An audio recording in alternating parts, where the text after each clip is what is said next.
The invitation arrived on a Tuesday cream-colored envelope with gold lettering. My hands trembled as I opened it, reading the words that would bring me face to face with the family I hadn't seen in 7 years. You are cordially invited to celebrate the wedding of Emma Catherine Anderson. My sister's wedding. Of course it would be perfect, elaborate, everything she'd ever dreamed of. Emma had always been the golden child, while I was the disappointment, the one who dared to choose a different path. My name is Olivia Anderson, and at 32, I was being summoned home for the first time since my parents had cut me off for refusing to follow their carefully laid plans for my life. The last time I'd seen them, my father had called me ungrateful. My mother had cried about the shame I brought to the family, and Emma had watched silently as they threw me out. Now here I was, standing in front of my childhood home, the sprawling mansion that had felt more like a prison than a sanctuary. The gardens were immaculate as ever, roses blooming in precise rows, everything controlled and perfect, just how my mother liked it. Olivia, my mother's voice cut through the air as she opened the door. No hug, no warm welcome, just that familiar critical gaze. You're late. I checked my watch. I was actually 5 minutes early, but there was no point arguing. Some things never changed. Hello, Mother, I said, forcing a smile. It's been a long time. She ushered me inside, her heels clicking against the marble floors. Yes, well, that was your choice, wasn't it? But Emma insisted you be here for her wedding. Though I must say, your appearance isn't quite what we'd hoped for. I glanced down at my designer suit, worth more than most people's monthly salary. But of course, it wasn't the conservative dress she preferred me in 7 years ago. Now, she continued, leading me to the kitchen where caterers were bustling about. You'll be helping with the arrangements, making sure everything runs smoothly, helping the staff, that sort of thing. The wedding needs to be perfect. I stared at her, the reality of the situation sinking in. They hadn't invited me as a guest. They wanted me to be the help. Of course, I replied, keeping my voice steady. Whatever Emma needs. My mother nodded, satisfied with my compliance. Good. At least you can be useful. Emma will be down shortly. She's been so busy with the wedding plans. Her fiancé Thomas comes from an excellent family, you know. A merger between the companies is already in discussion. Of course it was. Everything in this family had always been about business, appearances, and social climbing. That's why they'd been so furious when I'd refused to marry the son of one of my father's business partners 7 years ago. Instead, I'd walked away from their money, their connections, their suffocating expectations. What they didn't know was how that decision had changed my life. They had no idea that the small tech startup I'd joined back then had grown into one of the most successful companies in the country. They didn't know that I now owned 3 tech firms, that my net worth was more than triple what my father's company was worth. I kept my success quiet, changing my last name professionally to avoid the connection. As far as they knew, I was still the rebellious daughter who'd thrown away her future for nothing. Emma descended the grand staircase like a princess, just as she had when we were children. At 28, she looked exactly like the society bride our mother had always wanted. Perfect hair, perfect makeup, perfect smile. Liv, she exclaimed, embracing me with practiced warmth. I'm so glad you came. Everything has to be just right for the wedding. Congratulations, I said, hugging her back. Thomas must be special. Her smile faltered for just a moment. Oh, he's perfect. Daddy says the merger will secure the company's future, and his family is so well connected. Some things really never did change. I thought about warning her, telling her what it felt like to live your life for other people's expectations. But I could see in her eyes that she'd already accepted her role, just as she had when we were young. The rehearsal dinner is tomorrow night, my mother interrupted. You'll need to be here early to help set up. And please try to dress appropriately. I nodded, already planning what I would wear. Not the conservative dress she wanted, but something that would make it clear I wasn't the same person they'd thrown out 7 years ago. As I drove back to my hotel that evening, I thought about how different my life was now. My penthouse apartment in New York, my successful companies, the respect I'd earned on my own terms. Tomorrow, they'd see glimpses of it, whether they were ready or not. The real question was I ready for them to know the truth? The rehearsal dinner was everything I expected. Elaborate flower arrangements, crystal glasses, and enough tension to suffocate an elephant. I arrived early as instructed, wearing a channel dress that cost more than my mother's entire wardrobe. The look on her face when I walked in was almost worth the price. That's hardly appropriate for kitchen staff, she sniffed, eyeing my dress with disapproval. I'm not kitchen staff, Mother, I replied calmly. I'm your daughter. My father appeared then, his presence still commanding enough to make the room feel smaller. Olivia, he said, his voice clipped. I trust you'll be discreet about your situation. We don't meet questions from Thomas's family. I smiled, remembering the meeting I'd had with Thomas's father just last month. He didn't know I was Emma's sister. Few people connected Olivia Anderson with Olivia Reynolds, CEO of Reynolds Tech. But he'd certainly been eager to discuss potential partnerships with my companies. Don't worry, Dad, I said. I won't embarrass you. The evening progressed like a carefully choreographed dance. Emma played her part perfectly, laughing at all the right moments, touching Thomas's arm with just the right amount of affection. But I caught the moments when her smile slipped, when she thought no one was watching. During dinner, I overheard Thomas's father talking business with my father. The merger will save Anderson Industries, he was saying. You're lucky Emma's so accommodating. My blood boiled. They were using my sister as a pawn in their business games, just as they tried to use me. The difference was, I'd escaped.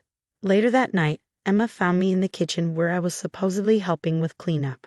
You look different, Liv, she said softly. Happier.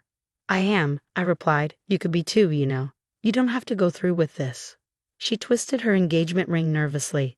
It's not that simple. The company's struggling. Dad needs this merger. And what about what you need? I asked.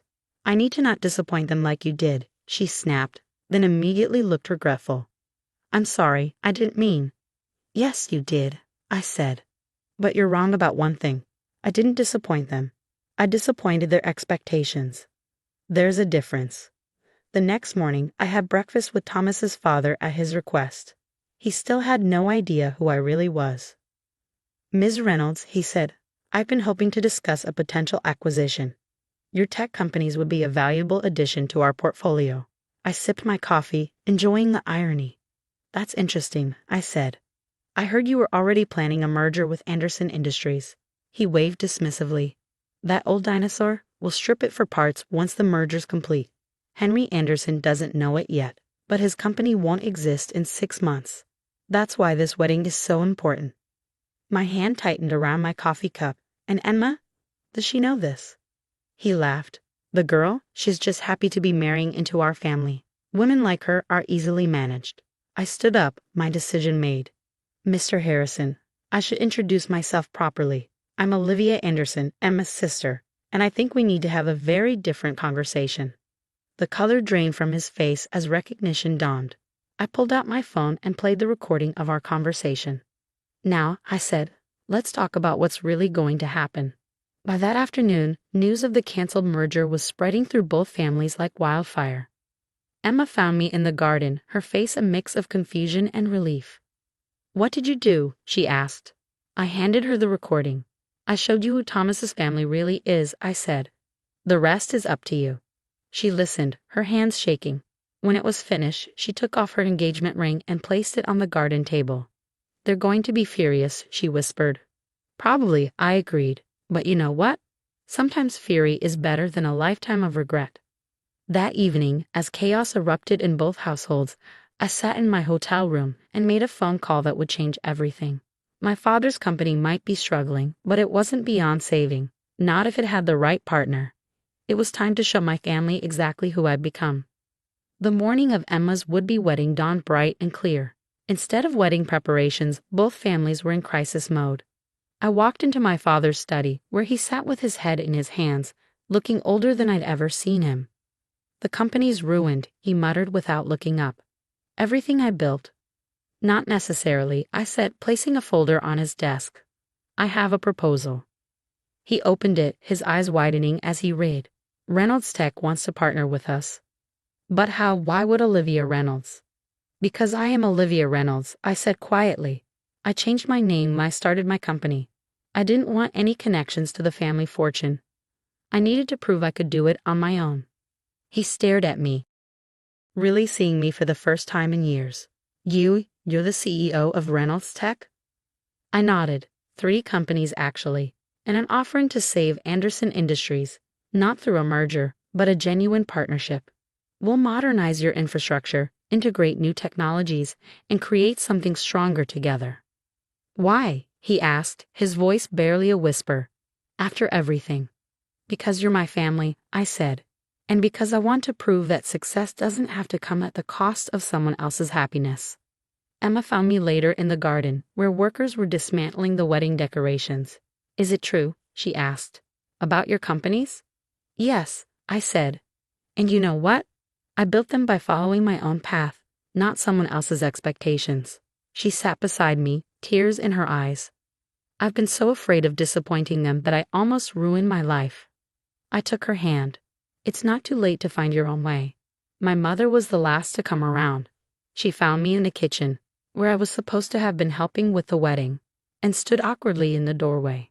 Why didn't you tell us? She asked. Would you have believed me? I countered. Or would you have seen it as another way I was defying your plans? She flinched. I was wrong, Olivia.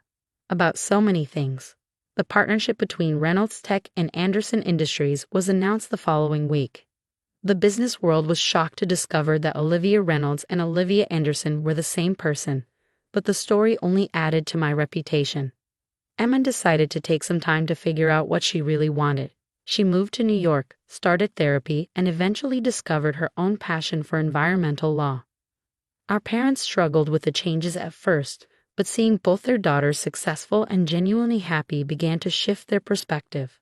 A year later, we all gathered for another family event, the opening of the Anderson Reynolds Innovation Center. As I cut the ribbon, I caught my father's eye.